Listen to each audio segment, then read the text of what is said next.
Fala galera do canal Camisa Rubro-Negra, estamos aqui com mais um pós-jogo aí de Atlético Paranaense e Estudiantes em busca da glória eterna, em busca da Taça Libertadores da América. O Furacão criou inúmeras chances ontem, criou um bom volume de jogo, mas não conseguiu sair do 0 a 0.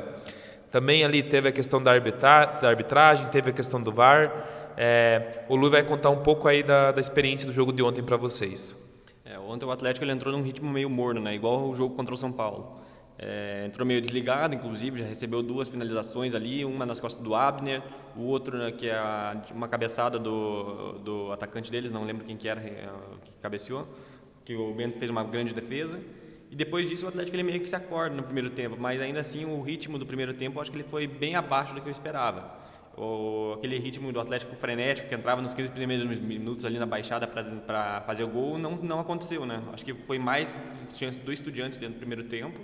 Depois desse susto da defesa do Bento, o Atlético cresce, mas eu acho que fez um primeiro tempo bem morno, achando que poderia fazer o resultado a qualquer momento, né? Mesmo com o Fernandinho ali, demonstrando muita categoria, a liderança do Thiago Heleno, eu acredito que o time sentiu um pouco esse jogo de Libertadores. O Atlético vem de muitos jogos também e vem jogando num ritmo que a gente sempre, não que a gente corneta, mas que a gente sempre fica preocupado, porque a gente vai jogar o suficiente. Jogamos o suficiente para ganhar 3 pontos do São Paulo. Jogamos o suficiente contra o Inter, já não teve êxito, já não teve 3 pontos. Então o primeiro tempo do Atlético foi um primeiro tempo que o Atlético vem demonstrando em todos os jogos. Só que tanto no primeiro e segundo tempo não fugiu muito do normal assim. O Atlético ele demora a entrar no jogo. Quando ele entra no jogo já passou dos 30 minutos, então 30 minutos perdido ali com a força da torcida, que você pode colocar o adversário nas cordas. Exatamente. Eu acho que principalmente porque a defesa do Estudiantes estava mal posicionada, inclusive, né? Eu acho que dava para o Atlético ter explorado mais as laterais, dava para jogar o jogo mais em profundidade, dava para arriscar mais. O Atlético arriscou muito pouco no primeiro tempo, tipo, com chances claras dentro do primeiro tempo, né, no caso. Era chutes de fora da área, o Terán chutando de qualquer jeito, o time tinha, no último passe ali, o time sempre estava acabando errando, acabava tomando atitudes precipitadas, e eu acho que isso custou o resultado no primeiro tempo. Claro que eu acho que a questão do fator do pênalti, não do pênalti anulado, né? Eu acho que interferiu bastante também na questão do emocional do time. Mas o Atlético tem que entrar mais ligado nesse primeiro tempo, né? Só pra gente ainda continuar no primeiro tempo, o que aconteceu ontem, na minha visão, foi uma vergonha. Foi pênalti claro, não tinha o que discutir. Até alguns comentaristas falando, não, ele recolheu o braço. Mas ele recolheu o braço porque ele estava com o braço muito aberto. Ele estava dando tchau para a torcida. O braço do jogador do Estudiantes está muito aberto, está em cima, reclamando de impedimento, fazendo não sei o que, caçando borboleta, e ele tenta fechar esse braço e não dá tempo de fechar, e bate no braço. O que acontece é pênalti.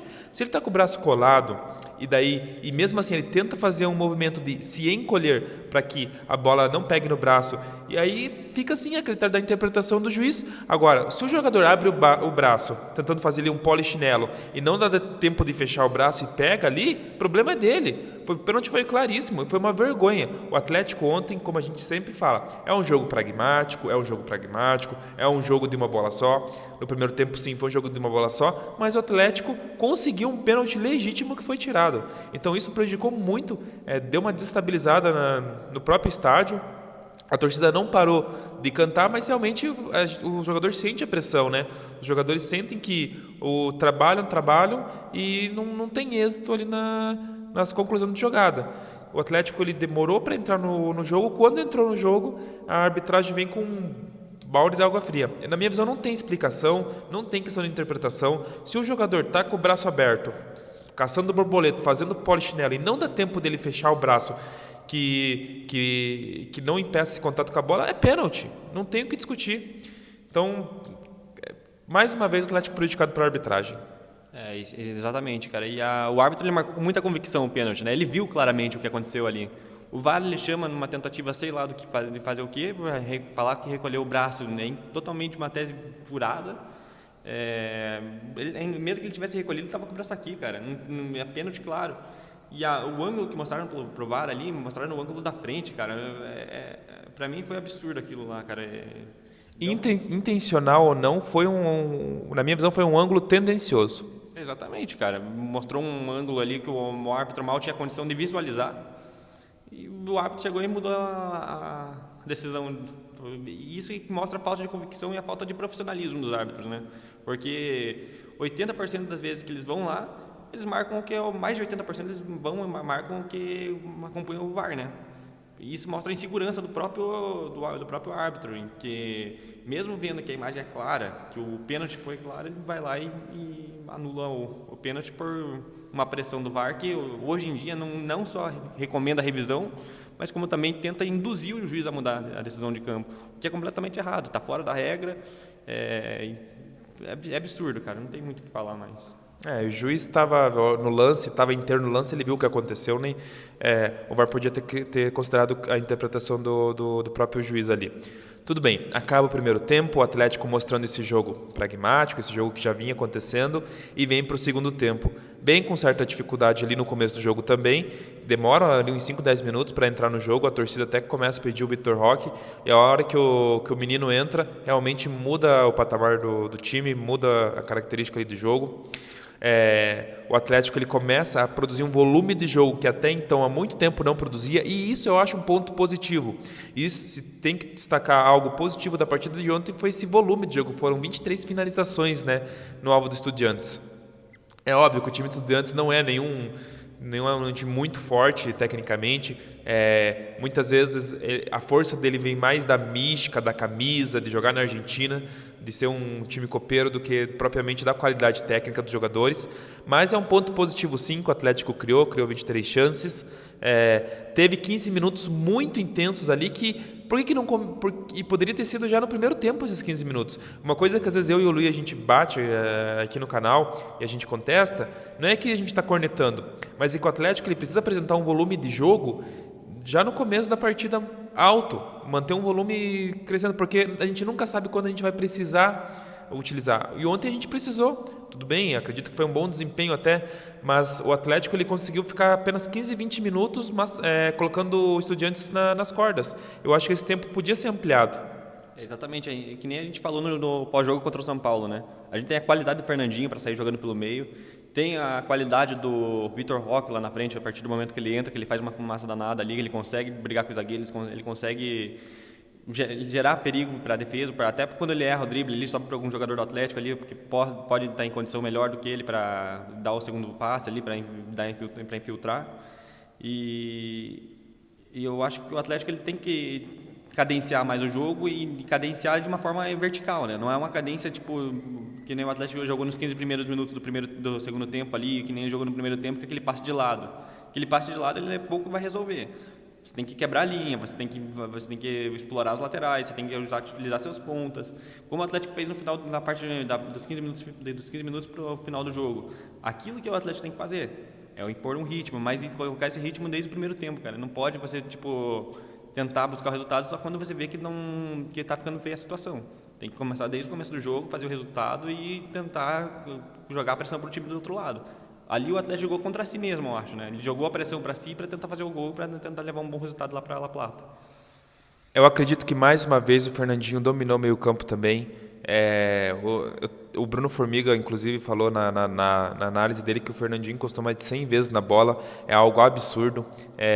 Só para você ter uma noção, no jogo acho que Atlético e Flamengo, o Fernandinho, os jogadores do Flamengo, se juntar o número de toques na bola que eles deram, não ultrapassa o número de toques na bola que o Fernandinho deu ontem no jogo contra o Estudiantes. Dominou o meio campo, tem qualidade, fez vários passes verticais, colocou várias achadas de bola. O time parece que não consegue jogar no nível do Fernandinho. A gente sempre falou, claro, o Fernandinho ele vai se adaptar, vai conhecer melhor os companheiros, ver as qualidades, os defeitos, mas o time ele tem que entender que tem a oportunidade de justamente entrar no ritmo do Fernandinho, de aproveitar as chances criadas. O Pablo não conseguiu atuar bem ali pela intermediária da zaga, né, entre ali os volantes do Estudiantes e os zagueiros. Então, assim, talvez já poderia ter voltado para o segundo tempo com o Vitor Roque, que está numa fase boa, está no momento melhor. O Piá não sente pressão, o Piá já fez gol em Libertadores, o Piá entra em clássico, sofre pênalti, contra o São Paulo sofreu pênalti. É um jogador que realmente é muito diferenciado. Veja, não é que a gente está aqui falando que o Pablo não serve para o elenco do Atlético, nem nada do gênero. Eu acredito que o Pablo é um jogador muito tático, é um jogador voluntarioso também, mas ontem teve dificuldades na partida e não tem nenhum problema você colocar um menino que está voando, um menino que está pedindo passagem. O Pablo é super importante para, por exemplo, o jogo contra o Atlético Mineiro agora. Se ele tiver em condições, é interessante pela experiência, pela própria cadência. Mas o Vitor Roque está pedindo passagem. Isso não é nenhum demérito para o Pablo, e sim um mérito do próprio menino que tá jogando demais. Ontem ele mudou a cara do jogo, né, Luiz? Mudou. E eu acho que em relação ao Pablo, cara, e o Vitor Roque, eu acho que o Atlético ele tá adotando a estratégia errada. Ontem era um jogo claramente pro Vitor Roque, cara. Era um jogo que o Atlético ia precisar jogar ali mais, que ia precisar tocar a bola para cima da área e ia precisar da habilidade individual de um jogador. O Pablo ele é um jogador mais de um jogo truncado, um jogador que o Atlético vai brigar mais por bola no alto, que vai tentar jogar, vai ser aquele centroavante que vai tentar a cabeçada na área, pela estatura dele em si. E aquele jogo antes era do Vitor Roque, o Atlético estava jogando com a bola no chão, aquele tipo de jogada lá que você coloca o centroavante para profundidade para correr, o ponta tá lá para correr, tem o duelo 1 contra 1, e o Pablo não é esse estilo de jogador, né? Inclusive, quando o Vitor Roque entra, o Atlético muda a característica do jogo, começa a fazer lançamento direto ali pro Vitor Roque tentar até brigar com os zagueiros, né? Eu acho que tem que mudar essa chavinha. Quando o Pablo estava em campo, o Atlético estava jogando por baixo. Quando o Vitor Roque entra em campo, começam os lançamentos e o Vitor Roque tentar brigar com os zagueiros ali na bola aérea. Eu acho que então, o Atlético tem que entender isso daí. Quando está o Pablo, é um tipo de jogo. Quando é o Vitor Roque, é outro tipo de jogo. E parece que o Atlético não consegue mudar essa chave, né? Tipo, sempre parece que inverte, inclusive, né? E agora vamos ver aí. Eu colocaria o Vitor Roque, entraria já com o Vitor Roque, pela característica do jogo em si, e entraria com o Pablo no segundo tempo se a gente estivesse precisando do resultado, talvez, e o Vitor Roque não estivesse bem. E claro, não vou criticar o Pablo para mim é um grande jogador, é um jogador importante para o elenco do Atlético, um jogador que tem que estar no elenco, é aquele 12º jogador, né? Mas eu acredito que ontem era um jogo para o Vitor Roque. Ele entrou melhor que o Pablo fez um jogo bem abaixo ontem e o Atlético tem que acabar mudando essa chavinha, né? Principalmente para as competições que ele quer e pelo tipo de adversário.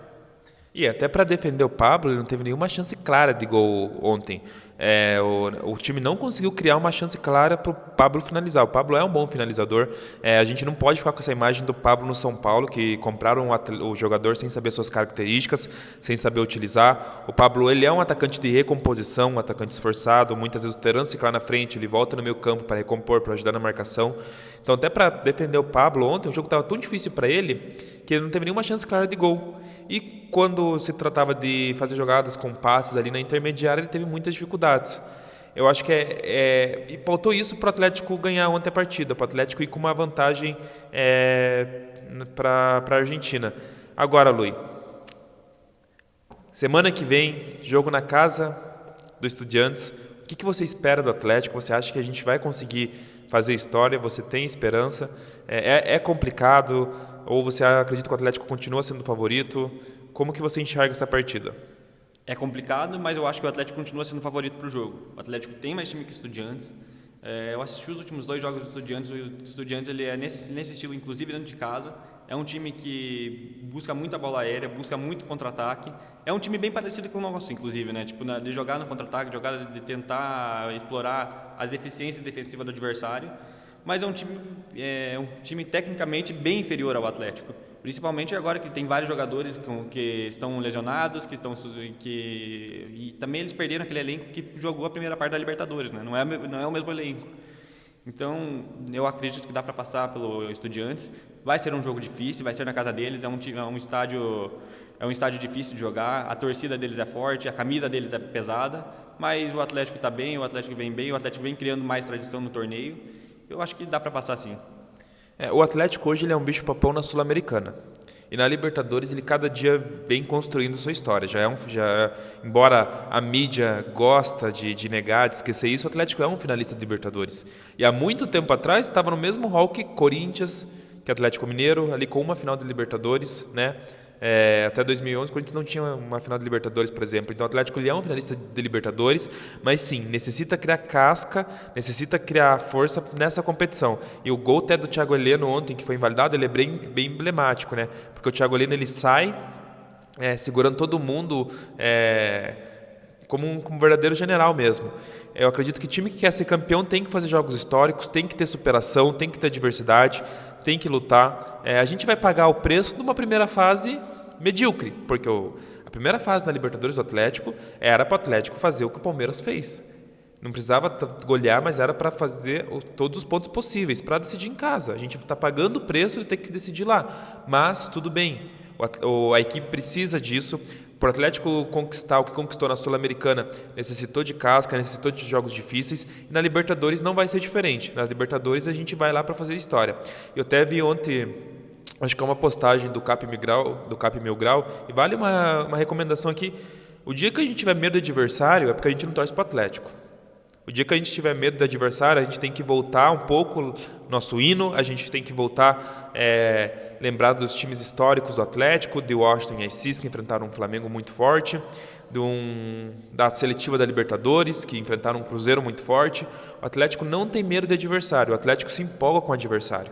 Então, assim, a gente reconhece toda a dificuldade de se classificar lá, mas quer fazer história? A oportunidade está aí. Para esse grupo de jogadores, para esse elenco, para essa instituição, quer fazer história? Essa é a oportunidade. Em 2005 a gente foi lá no México, conseguiu a classificação lá e num time super forte do Chivas. Eu acho que o Atlético tem tudo para fazer história, respeitando a equipe do Estudiantes, vai precisar consertar muitas coisas sim, mas, gente, muito melhor estar numa quarta de final de Libertadores do que estar aí brigando na parte de baixo da tabela, brigando para que você tenha perspectivas melhores ano que vem. A gente chegou nessa fase da temporada para esse jogo, para ser jogo difícil, para enfrentar, para se superar. A gente precisa se superar. Quem quer ser campeão tem que ter superação. Então, vamos buscar a classificação na Argentina, respeitando os Estudiantes, é uma ótima equipe, mas temos que buscar a classificação na Argentina. E só para finalizar aqui, o torcedor que acreditou que o jogo seria fácil, não é. A gente está numa quartas de final de Libertadores, são 8 times, é de jogo difícil, não vai mais ter jogo fácil, assim como na Copa do Brasil. Mas lembrando ano passado mesmo, né? Um time bem inferior a esse, bem inferior tecnicamente, bem inferior em nomes individuais. A gente conseguiu uma classificação contra um Flamengo forte, lá no Rio de Janeiro, 3-0. Então, nada é impossível, tudo é possível, acredite, e eu acho que vai dar certo pra gente lá na Argentina. Sim, esse foi o nosso pós-jogo aí, galera. Não esqueça de curtir, comentar e compartilhar, se você curtiu. E até mais, vamos fazer ainda mais vídeos nessa semana. Valeu? Falou!